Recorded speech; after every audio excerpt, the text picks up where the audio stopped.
तो लिखिए इसमें पहले एस्टेरियाज में एस्टेरियाज में एक्सटर्नल फर्टिलाइजेशन पाया जाता है।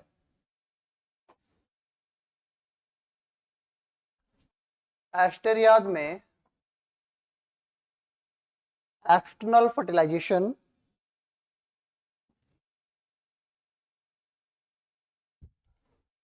बाह्य निषेचन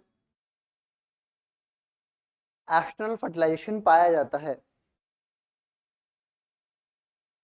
नेक्स्ट पॉइंट लिखिए जनन काल में जनन काल में नर व मादा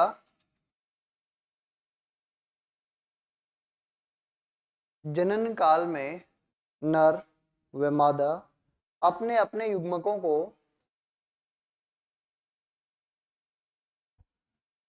नर व मादा अपने अपने युग्मकों को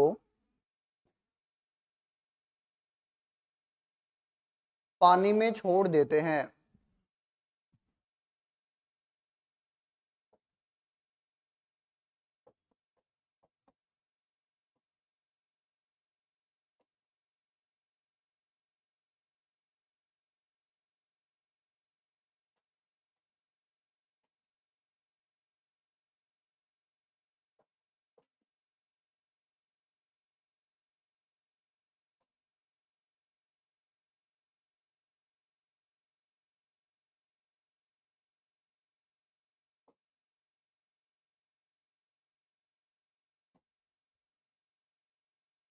जहां जहां निषेचन प्रक्रिया संपन्न होती है। जहां निषेचन प्रक्रिया संपन्न होती है।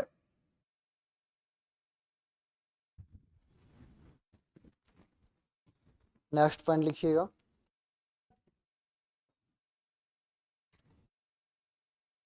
एक वर्ष में एक वर्ष में जनन काल एक वर्ष में जनन काल केवल एक बार आता है।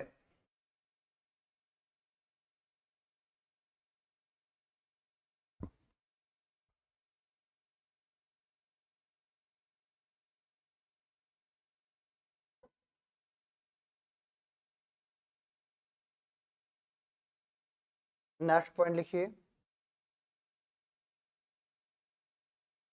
निषेचन के फलस्वरूप निषेचन के फलस्वरूप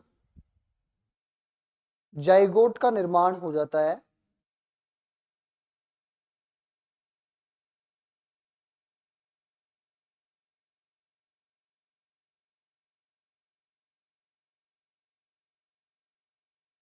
निषेचन के फलस्वरूप जाइगोट का निर्माण हो जाता है तथा जाइगोट के चारों ओर तथा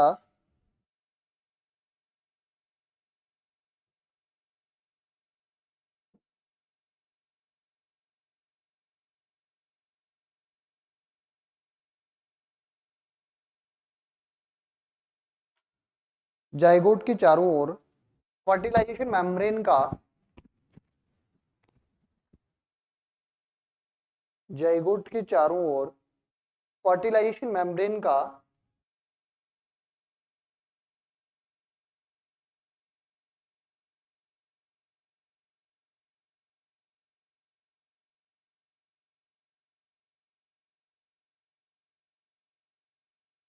फर्टिलाइजेशन मेम्ब्रेन का निर्माण हो जाता है।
देखिए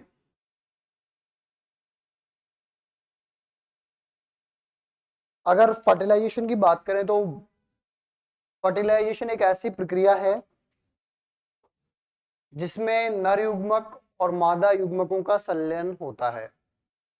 अगर आपसे डेफिनेशन पूछी जाए फर्टिलाइजेशन की, तो फर्टिलाइजेशन एक ऐसी प्रक्रिया है जिसमें नर युग्मक मेल गैमेट और फीमेल गैमेट का क्या होता है, संयुग्मन होता है, संलयन होता है, मीटिंग होता है। इसको बोलते हैं फर्टिलाइजेशन। एक्टेरियाज की बात करें तो, और ये जो फर्टिलाइजेशन होता है ये दो टाइप का होता है। कितने टाइप का होता है? दो। कौन कौन सा? Very good. Internal fertilization and external fertilization. तो इंटरनल तो टेरेस्ट्रियल एनिमल्स में होता है, और एक्सटर्नल जो एक्वाटिक एनिमल्स है जो पानी में रहते हैं उनमें एक्सटर्नल फर्टिलाइजेशन होता है। इसका मतलब जब निषेचन की प्रक्रिया मादा शरीर के अंदर संपन्न हो तो उसको इंटरनल फर्टिलाइजेशन कहते हैं। When the process of fertilization takes place inside the female body, and this type of fertilization is known as the internal fertilization. In other hand, if we talking about the second type of fertilization, which is the external fertilization, so this is the process of the fertilization which does not occur within the female body. It occurs outside the female body. It could be water in maximum cases. जब युग्मकों के संलयन की यह प्रक्रिया मादा शरीर के अंदर संपन्न नहीं हो तथा इसकी जगह किसी बाह्य माध्यम में संपन्न हो तो इसको अपन एक्सटर्नल फर्टिलाइजेशन या बाह्य निषेचन कहते हैं। मादा शरीर के अंदर संपन्न नहीं हो रही है तो ये दूसरा कोई माध्यम, ऑब्वियसली पानी ही बचा है, क्योंकि एयर में तो हो नहीं सकता। तो सिर्फ water is only medium for the process of fertilization. तो इतनी बात पता होने के बाद अब बात करते हैं एस्टेरियाज की। तो एस्टेरियाज के अंदर जो फर्टिलाइजेशन होता है वो एक्सटर्नल होता है, मतलब गैमेट्स जो बनते हैं वो मेल बॉडी के अंदर मेल गैमेट बनता है और फीमेल बॉडी के अंदर फीमेल गैमेट बनता है। और जैसे ही गैमेट्स दोनों टाइप से बन जाते हैं, दोनों भी साइड से बन जाते हैं, तो फिर इनको पानी में रिलीज कर दिया जाता है। तो पानी में ही युग्मकों का संलयन होता है, इसलिए इसको बोलते हैं एक्सटर्नल फर्टिलाइजेशन, क्योंकि निषेचन की प्रक्रिया मादा शरीर के अंदर संपन्न नहीं हो रही, सिर्फ युग्मकों का निर्माण हो रहा है। लेकिन युग्मकों की निर्माण की प्रक्रिया गैमेटोजेनेसिस कहलाती है, उससे हमें कोई मतलब नहीं है। सिर्फ अगर युग्मकों के संलयन की प्रक्रिया अगर बॉडी से बाहर हो रही है तो उसको अपन बोलते हैं एक्सटर्नल फर्टिलाइजेशन। सभी को समझ आया? दूसरी बात देखिए, रिप्रोडक्टिव सीजन जो होता है वो साल में एक बार होता है, मतलब कहीं पे लिख रखा है मैंने, यस, वंस इन ईयर, साल में सिर्फ एक बार ही ब्रीडिंग सीजन इनके अंदर आता है, रिप्रोडक्टिव सीजन इनमें आता है। तो in the reproductive season the gametes are released into the marine water. जैसे ही ब्रीडिंग सीजन बोले तो जनन काल आता है, तो ये मेल और फीमेल दोनों भी अपने अपने गैमेट्स को पानी में रिलीज कर देते हैं, वहां पे ही इनका संलयन होता है, जो कि एक्सटर्नल फर्टिलाइजेशन का कंसेप्ट है। साल में एक बार ब्रीडिंग सीजन होता है। उसके बाद देखिए जैसे ही गैमेट्स का फ्यूजन होता है तो एक संयुग्मित संरचना बनती है जिसको अपन क्या बोलते हैं, जाइगोट। और जाइगोट द्विगुणित होता है। देखिए आप लोग जानते हैं और जो स्पर्म है, जो मेल बॉडी में जिसका फॉर्मेशन होता है, ये एक हैप्लॉइड सेल होती है, और हैप्लॉइड का मतलब होता है अगुणित। यस और नो? तो ये जो हैप्लॉइड सेल है ये ओवम के साथ फ्यूज होती है, which is produced in the female body which is ovum. ये भी कैसा होता है, हैप्लॉइड। और हैप्लॉइड का मतलब है कि इसके पास गुणसूत्रों की संख्या क्या है, आदि। अगर मान लो किसी जीव में 50 गुणसूत्र पाए जा रहे हैं तो इसके अंदर सिर्फ कितने हैं, 25, और इसके अंदर भी कितने हैं, 25। अगर किसी कोशिका में गुणसूत्रों की संख्या आदि है, कुल गुणसूत्रों से, कुल होते हैं मान लो ह्यूमन की बात करें तो 46, अगर 23 ही प्रेजेंट है तो इसका मतलब वो कोशिका द्विगुणित नहीं है, अगुणित है। अगुणित को हैप्लोइड बोलते हैं और द्विगुणित को डिप्लॉइड। तो ये जो हैप्लोइड सेल होती है, ये भी हैप्लोइड सेल होती है। स्पर्म का बनना स्पर्मेटोजेनेसिस कहलाता है और ओवम का बनना oogenesis कहलाता है। ये स्पर्मेटोजेनेसिस की प्रोसेस के अंदर स्पर्म का फॉर्मेशन हुआ जो कि हैप्लोइड होता है, जो अगुणित कोशिका होती है, ये भी एक अगुणित कोशिका होती है। तो इन युग्मकों का बनना कहलाता है युग्मक जनन। The process of the formation of gametes is known as gametogenesis. युग्मकों का बनना निषेचन नहीं होता, युग्मकों का बनना युग्मक जनन होता है, जो दो प्रकार का होता है, शुक्राणु जनन और अंड जनन, स्पर्मेटोजेनेसिस और oogenesis। बट जैसे ये दोनों युग्मक बन गए उसके बाद इनका संलयन होता है, इनका फ्यूजन होता है। अभी ये एक एन है, ये एक और एन है, तो कितने एन हो गए? 2। तो अभी इसके अंदर जो गुणसूत्रों की संख्या है, मान लो उधर 25 थी, तो इसमें कितने हो गए अब? 50। जो कोशिका इन दोनों के संलयन से बनी है इसको बोल रहे अपन क्या? जाइगोट। यस और नो? आवाज नहीं है, यस और नो? गुड। तो ये जाइगोट का फॉर्मेशन दो अलग अलग प्रकार के युग्मकों के संलयन से होता है। प्यारे बच्चों, यही प्रक्रिया जो इन दोनों युग्मकों को एक जगह इकट्ठा करने के लिए जरूरी है, इसी को कहते हैं फर्टिलाइजेशन। ठीक बात है।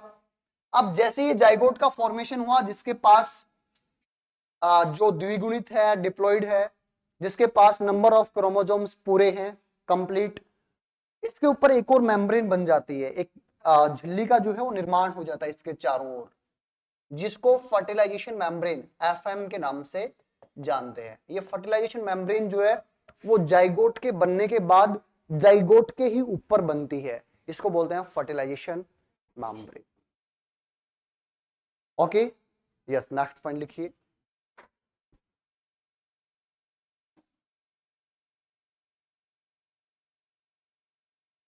बैक्टीरियाज का डेवलपमेंट, एस्टेरियाज का डेवलपमेंट अप्रत्यक्ष प्रकार का होता है, इनडायरेक्ट।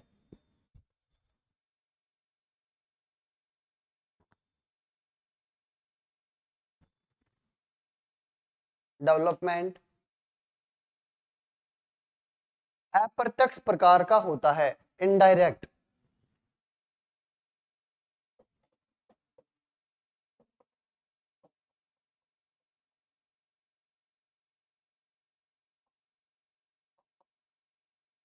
क्योंकि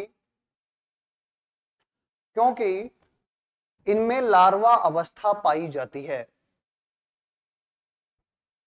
क्योंकि इनमें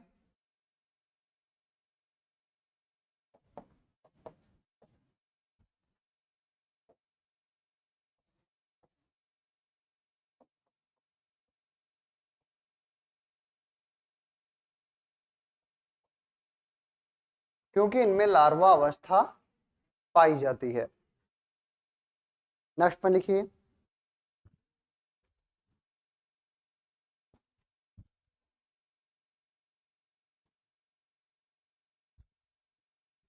सर्वप्रथम परिवर्धन के बाद, सर्वप्रथम परिवर्धन बोले तो डेवलपमेंट के बाद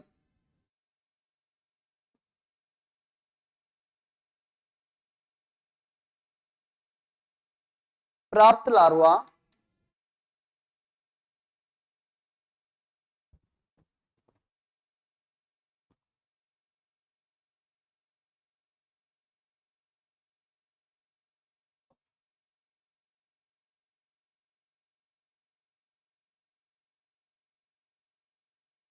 सर्वप्रथम डेवलपमेंट के बाद प्राप्त लार्वा डाईप्लूरा लार्वा कहलाता है।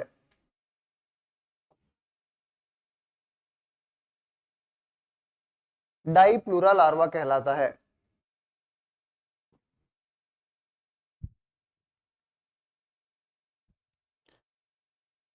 नेक्स्ट पॉइंट लिखिए। इसके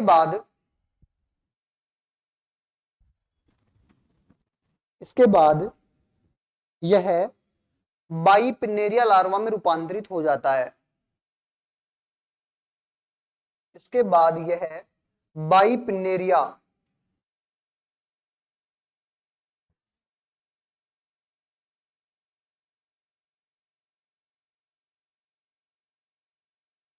इसके बाद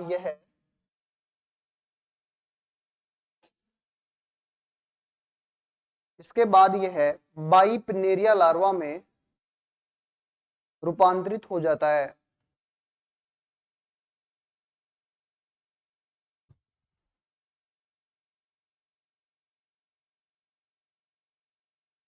नेक्स्ट पॉइंट लिखिए।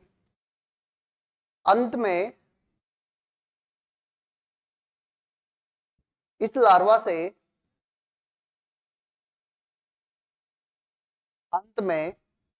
से एडल्ट एस्टेरियाज का निर्माण हो जाता है। एडल्ट वयस्क, अंत में इस लार्वा से एडल्ट एस्टेरियाज वयस्क एस्टेरियाज का निर्माण हो जाता है।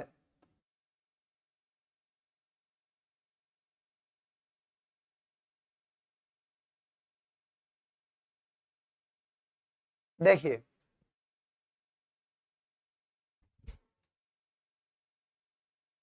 लिख लिया यहां तक?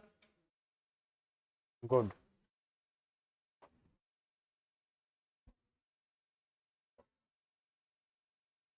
वहां तक की कहानी समझ में आएगी सर। जैसे जाइगोट का फॉर्मेशन होगा उसके चारों ओर जो है वो फर्टिलाइजेशन मेम्ब्रेन, जिसको निषेचन कला बोलते हैं, उसका निर्माण हो जाता है। आगे बात देखिए, जो परिवर्धन है, डेवलपमेंट जो है वो होता है अप्रत्यक्ष प्रकार का। देखिए मैंने आपको बताया था कि ऐसे जीव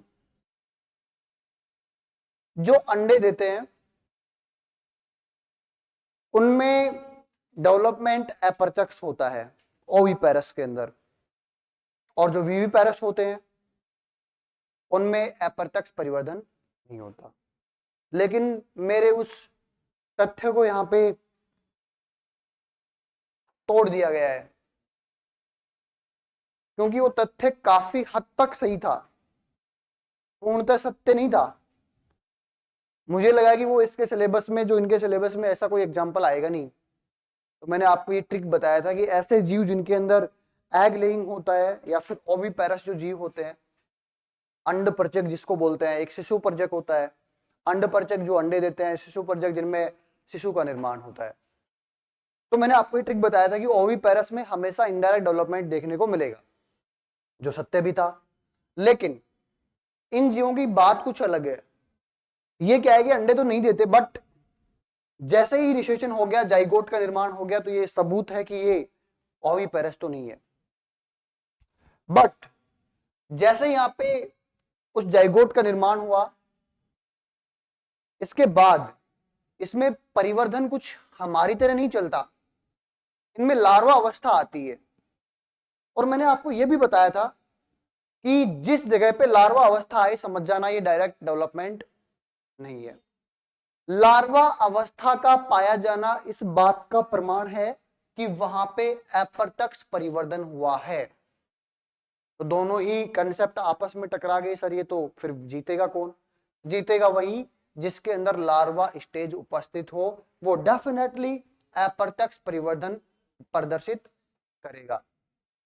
यहां पे लार्वा अवस्था है, तो लार्वा अवस्था है तो ऑब्वियसली यहां पे जो डेवलपमेंट होगा वो कैसा होगा? इनडायरेक्ट। लेकिन मैंने आपको ये भी बताया था, जिनके अंदर लार्वा अवस्था होती है उसमें एक खास इवेंट होता है, एक खास घटना होती है, और उस घटना का नाम है मेटामॉर्फोसिस। याद है कि नहीं? अरे याद है कि नहीं? भूल गए? ये मेटामॉर्फोसिस की प्रक्रिया में लगातार उस संरचना में परिवर्तन होते हैं जिसके अंत में वयस्क का निर्माण हो जाता है। तो यहां पे जो लार्वा स्टेज आई, जो फर्स्ट लार्वल स्टेज थी, उसको बोला गया डिप्लूरुला लार्वा। ये फिर वापस से मेटामॉर्फोसिस होगा इसमें, और इसमें मेटामॉर्फोसिस के बाद फिर बनेगा बाइपिनेरिया लार्वा, और फिर ये बाइपिनेरिया लार्वा जो है ये फाइनली अंततः कन्वर्ट होगा एडल्ट एस्टेरियाज में। तो इस प्रकार से कुछ इनका डेवलपमेंट साइकिल होता है। जैसे ही जाइगोट बनेगा, जो फर्स्ट लार्वा उस जाइगोट के टूटने के बाद उससे बाहर निकलेगा, उस लार्वा को बोलते हैं डिप्लूरुला लार्वा। फिर ये आगे कन्वर्ट होगा बाइपिनेरिया लार्वा में। अगर आपसे यह पूछे कि एस्टेरियाज में प्राप्त परिवर्धन के फलस्वरूप प्राप्त प्रथम लार्वल अवस्था क्या कहलाती है? एस्टेरिया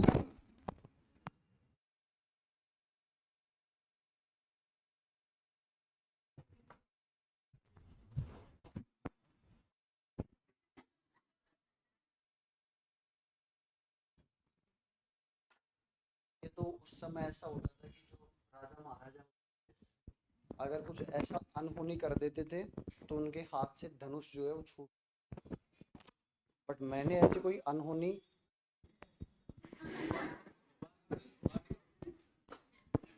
इसको बाहर नहीं, इसको धक्का देके बाहर निकालो।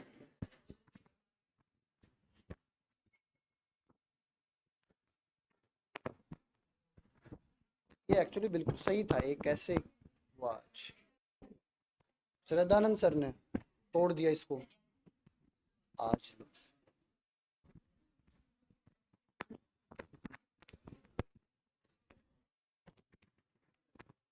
ठीक है, अब नहीं जाएगा, मैंने इसको बोल दिया है। क्या बात कर रहा था मैं?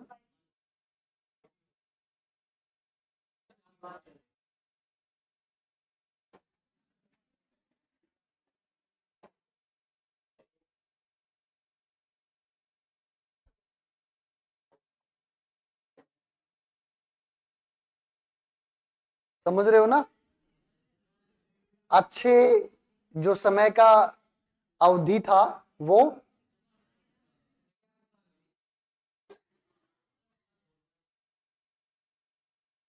देखिए, तो जैसे ही डेवलपमेंट चल रहा होता है, जो प्रथम जो लार्वल स्टेज होती है वो क्या होती है? डिप्लीरूला लार्वा, उसके बाद बाइपिनेरिया और फाइनली एडल्ट। तो ये सीक्वेंस होता है, याद रखना, क्वेश्चन बनने की पॉसिबिलिटी है। ठीक है, ओके।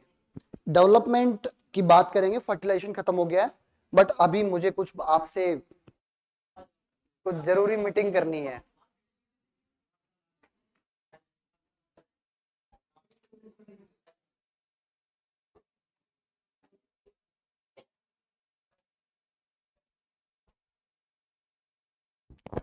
आपने मुझे याद किया और मैं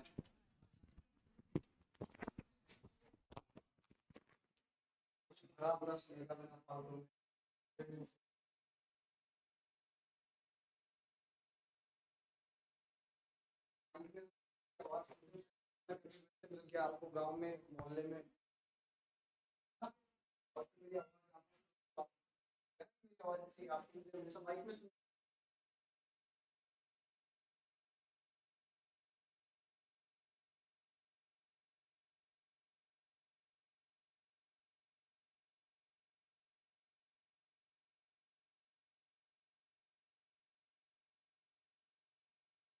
क्या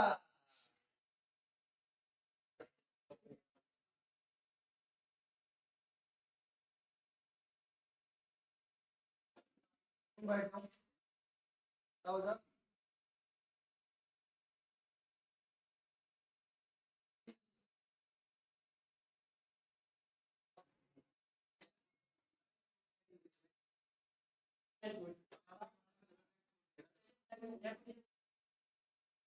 ओके,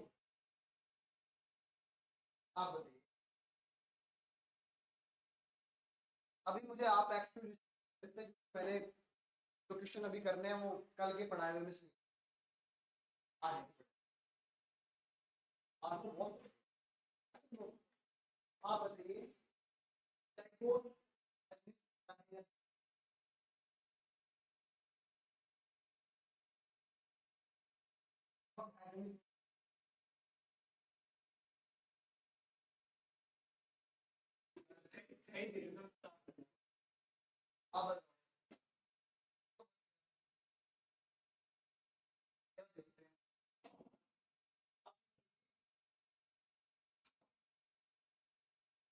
जाइगोट से जाइगोट के निर्माण की प्रक्रिया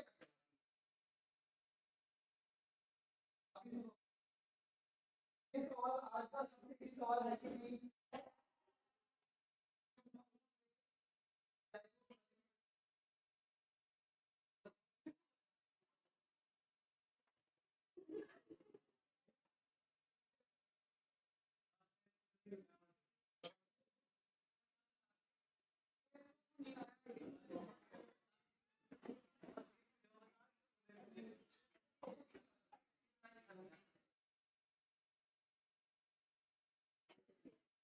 आप ये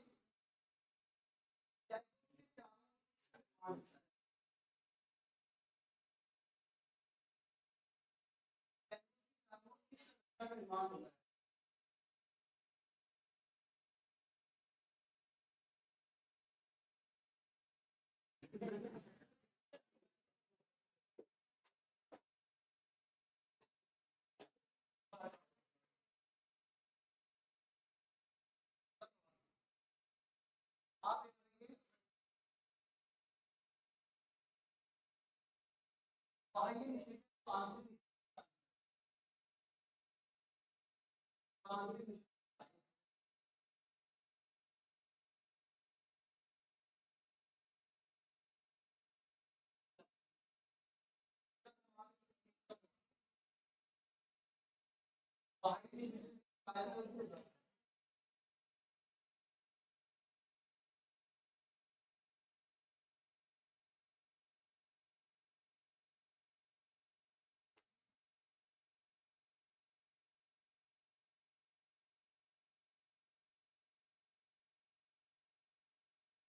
इसके अलावा पहले करना है बिल्कुल लागू करेंगे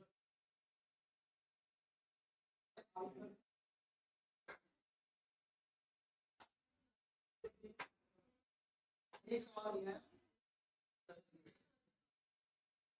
तीन सवाल सीधे इलेक्ट्रॉन से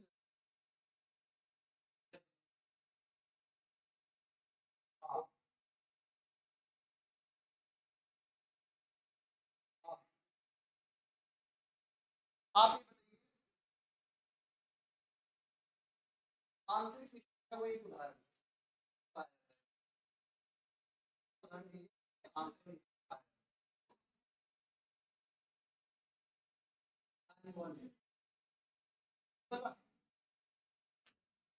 हो ही नहीं सकता ऐसा ये सबसे ही सवाल है किसी से भी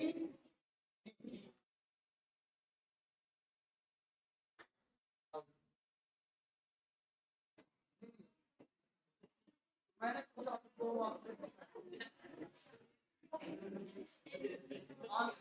उदाहरण बताऊं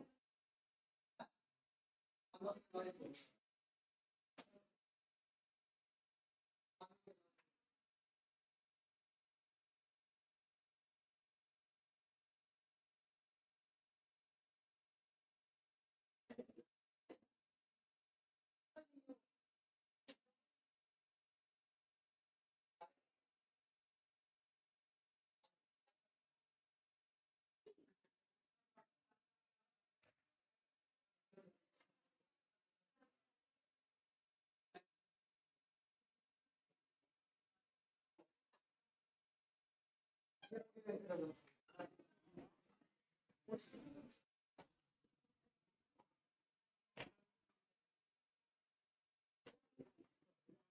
लार्वा अवस्थाएं होती हैं दो लार्वा अवस्था आई थी ना अभी दोनों में से किसी एक का नाम बताओ दूसरी का नाम बताओ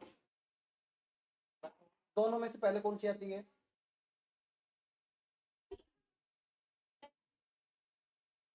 गलती तो होगी थी आपसे आप बताइए बैक्टीरिया में परिवर्तन प्रत्यक्ष होता है या अप्रत्यक्ष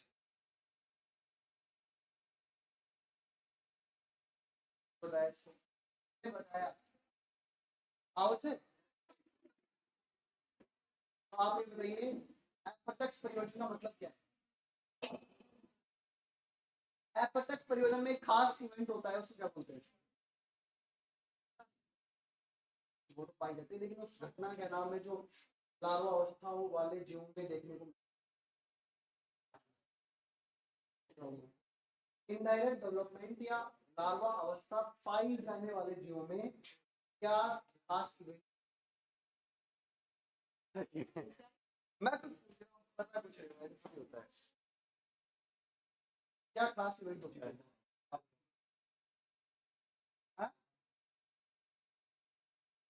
क्वेश्चन ही नहीं समझ में आया, मेरे को क्वेश्चन समझ में नहीं आ रहा है। जिन जीवों में लार्वा अवस्था होती है उनको अप्रत्यक्ष परिवर्तन में मानते हैं। इनमें डेवलपमेंट के दौरान, विकास के दौरान कौन सी खास क्या पाई जाती है, इसके परिणाम स्वरूप हमें लगातार परिवर्तन।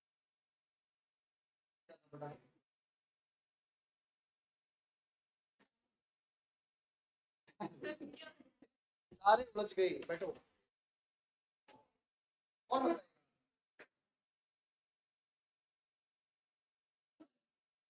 बेटा अभी लिखा होगा ना, स्कैन नहीं करते हो क्या पूरी स्लाइड को एकदम से? अवेलेबल नहीं है क्या फीचर तुम्हारे? ओके, हेडिंग डालो, हेडिंग डालिए परिवर्धन। सवाल और रह गए पर उनको अपन बाद में बात करेंगे, कुछ सवाल और बच गए थे एक्चुअली, सोचा बाद में पूछ लेंगे। क्यों मोना, सही बात है, चलो ठीक है। ओके, डेवलपमेंट में लिखिएगा,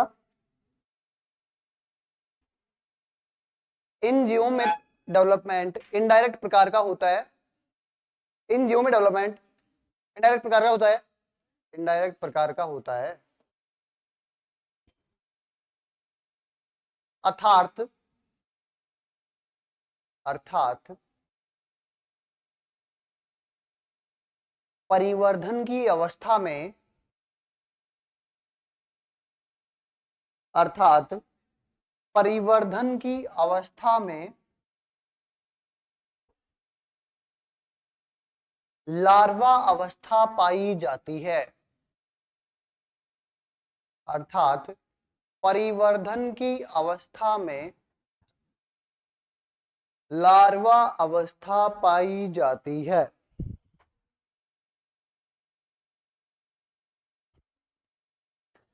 नेक्स्ट पॉइंट लिखिए, विदलन,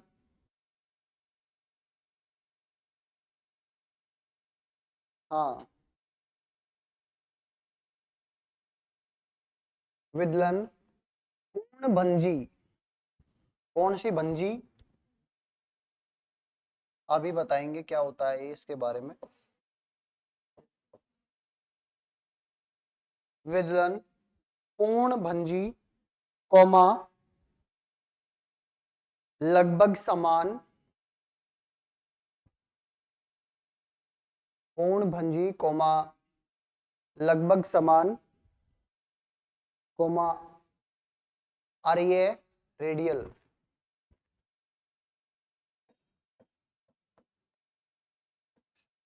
रेडियल आर्य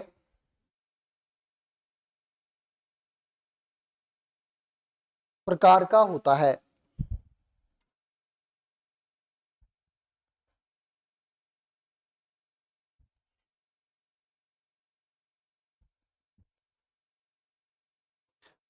नेक्स्ट पॉइंट लिखिए,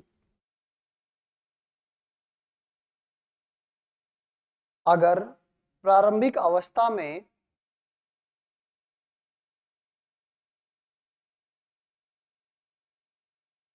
अगर प्रारंभिक अवस्था में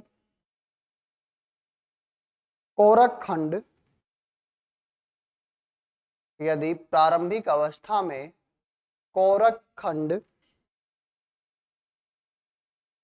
अलग अलग हो जाते हैं तो अलग अलग हो जाते हैं तो प्रत्येक भाग से अलग अलग हो जाते हैं तो प्रत्येक भाग से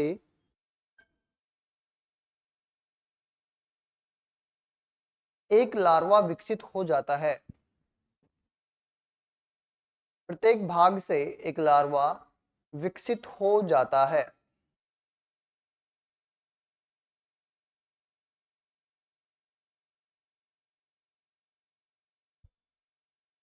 नेक्स्ट नीचे अगला पॉइंट लिखिए। विदलन के रामस्वरूप, विदलन के रामस्वरूप ब्लास्टुला का निर्माण हो जाता है।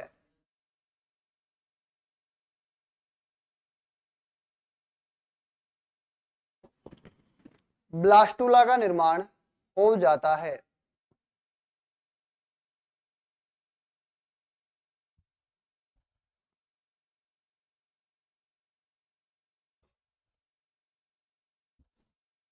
नेक्स्ट पॉइंट लिखिए।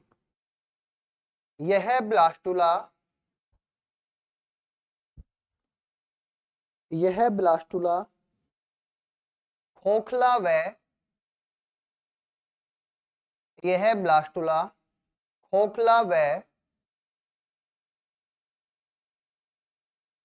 गुह्य होता है। मतलब बीच में कैविटी पाई जाती है खाली। इस वजह से इसे, ये हिंदी वर्ड मैंने गलत यूज कर दिया, आपको ये समझने में प्रॉब्लम करेंगे सारे। कोई बात नहीं, मैं आपको वहां पे लिखवा दूंगा। इसलिए इसे सीलोब्लास्टुला कहा जाता है। इसलिए इसे सीलोब्लास्टुला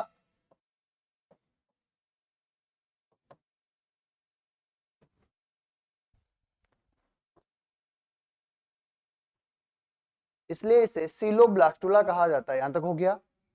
एडिन देखिए,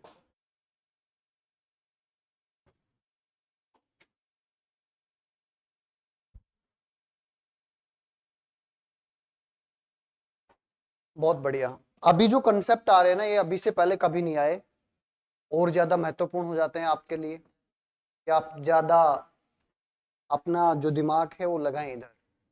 ठीक है, यात्रीगण कृपया सामने ध्यान दें, वरना ट्रेन जो है वो छूट जाएगी। देखिए,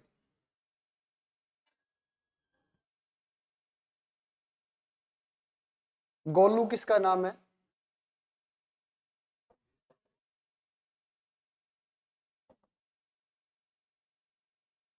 किसी का नहीं है?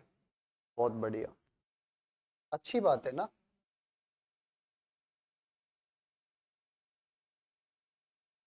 मोनू किसका नाम है?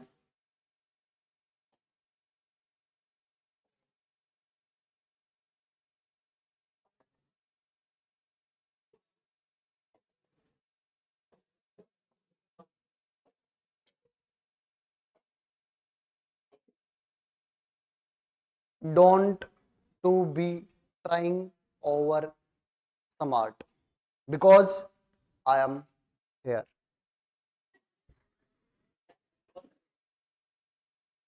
लेट्स सी, आपके पास दो बॉल हैं। एक बॉल बिल्कुल सॉलिड है, this is the ball B.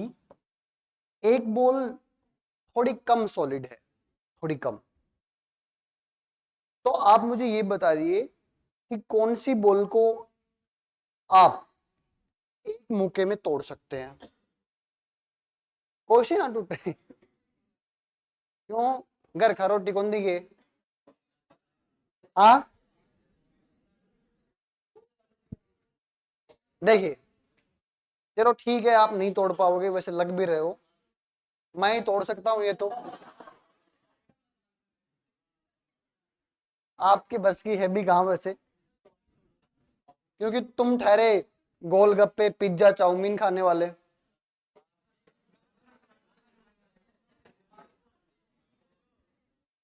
देखिए, तो प्रायिकता जो है, प्रायिकता, प्रोबेबिलिटी कौन से वाले की एक मौके में टूटने की ज्यादा है? और इसकी कम है, it has less possibility, it has more possibility due to the more solidness. तो देखिए, अगर मैं इसको चाकू से काटूं तो मुझे बल कौन से में ज्यादा लगाना पड़ेगा? बी में, ऑब्वियसली ना। यस। अभी मानिए दो अंडे हैं, एक अंडे में ये जो योग प्रेजेंट है, इसकी जो सांद्रता है वो कम है, इसमें कम योग प्रेजेंट है, और इसके अंदर ज्यादा योग प्रेजेंट है। तो अब मैं दोनों एग्स को काटने बैठूंगा तो ज्यादा बल किस में लगाना पड़ेगा? बी में, ऑब्वियसली इसमें कम लगाना पड़ेगा। ठीक है, तो काटने का अभिप्राय है क्लीवेज। क्लीवेज का मतलब विदलन।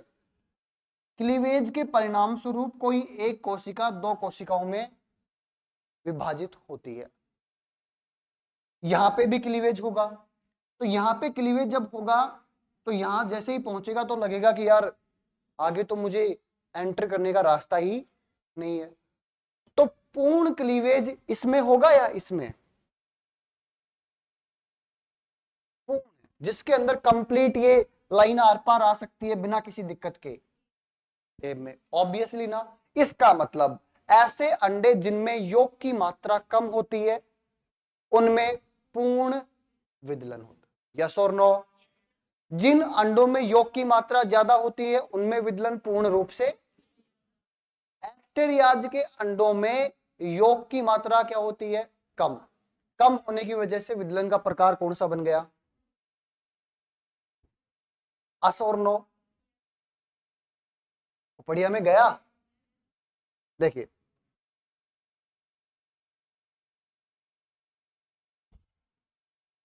हो जाएगा।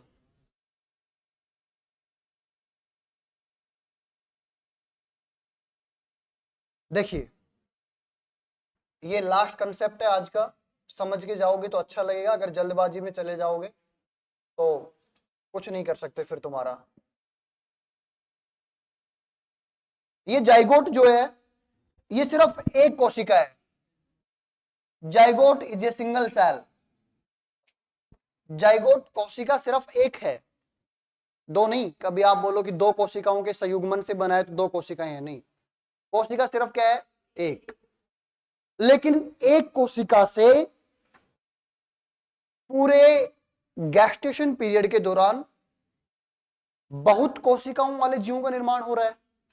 लाइक जब 9 मंथ का गैस्टेशन पीरियड ह्यूमन में होता है तो जिस दिन जाइगोट बना था उस दिन वो एक कोशिका थी। लेकिन जब गैस्टेशन पीरियड जो 9 महीने का जो अंतराल है, इसमें ऐसा क्या हुआ जिसके परिणाम स्वरूप इतनी सारी कोशिकाओं वाला जीव बन के तैयार हुआ? What will happen? तो रीजन इज द क्लीवेज। इस कोशिका के अंदर क्या होता है? क्लीवेज। और क्लीवेज होगा तो क्लीवेज के परिणाम स्वरूप क्या बनेगा? यहाँ पे लगातार कोशिकाओं की संख्या क्या होगी? बढ़ेगी। आप लोगों ने सुना होगा 2 से 4 सेल बनती हैं, 4 से और 8 से 16 सेल वाली अवस्था को क्या बोलते हैं? कौन सा रूला? परिवर्धन के दौरान 16 सेल वाली अवस्थाओं का जो बंडल है वो कहलाता है मोरूला। इसके बाद 32 सेल वाली अवस्था बनती है और इस 32 सेल वाली को क्या बोलते हैं? ब्लास्टुला। क्या बोलते हैं? ब्लास्टुला। ये ब्लास्टुला एक बॉल लाइक स्ट्रक्चर होती है, और यहाँ पे एस्टेरियाज के अंदर बताया गया है कि जो ब्लास्टुला होता है वो एक खोखली संरचना होती है।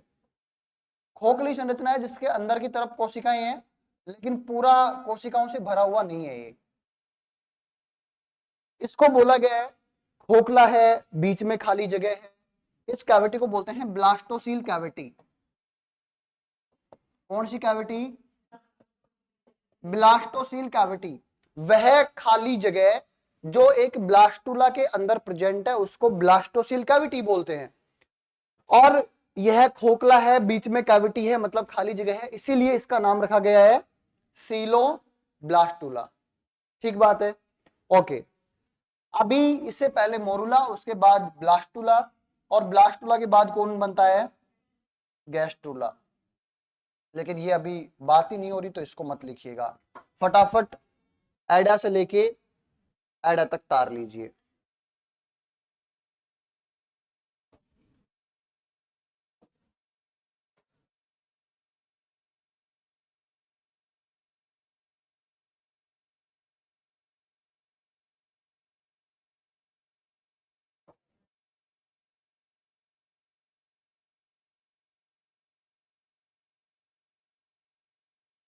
तावड़े, पर अब तो कितना ही तावड़ कर लो ना।